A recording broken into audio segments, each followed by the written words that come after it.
Assalomu alaykum. YouTube'dagi подписчикlar. Sağ salomatmisizlar? Yine sizlere hazır köpten beri video koymadık. Köpten beri video çıkarmadık. Sizlere video koyup beremiz maşallah hakkında yine.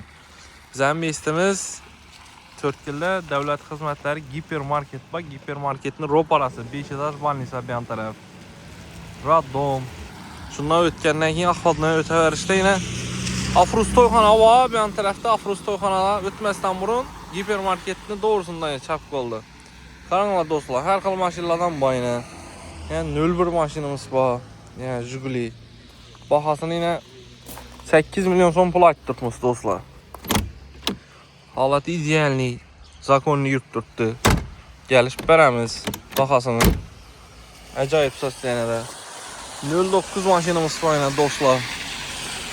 Yani 09 maşin.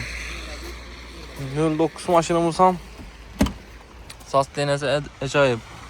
Bakasını 25 milyon son aytdırtmış. Zor. İşi yok. Raskotu yok bunun. Acayip sas denede. Ne? Gələsilə gəlişib qayıtıb beremiz. Sanmayın. Yaşımızın. Canlımız. Yaş. Harman. Yine Matiz var yine.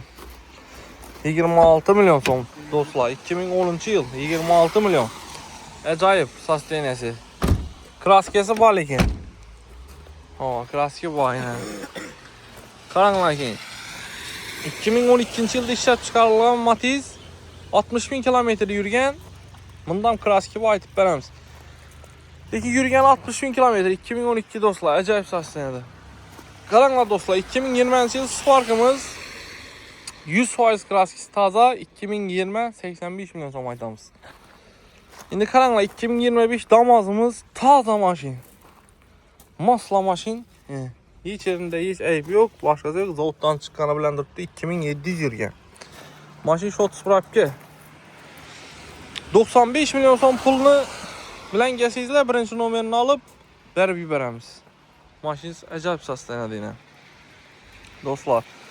Nesiyəgəm soda etərəmiz. Nesiyə olsa, nesiyəm gəliş öyrəmiz. Yine dostlar, bu özüm heydə birgən Malibu maşınım.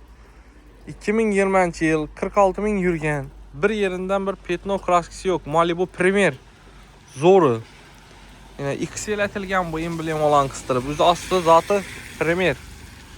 Bahasını 300 milyon som aytamız gəlişib berəmiz yine dostlar. İhtiyar Avto Soda. Adresimiz Törtkil rayon hipermarket teyinde hemen maşinlardan barter, nesiye soda, kredi, işli veremiz hemesini yolunu boyunda yine dostlar geleveresler hemesinden bayne alaka çıkaveresler sağ olun salamet olun.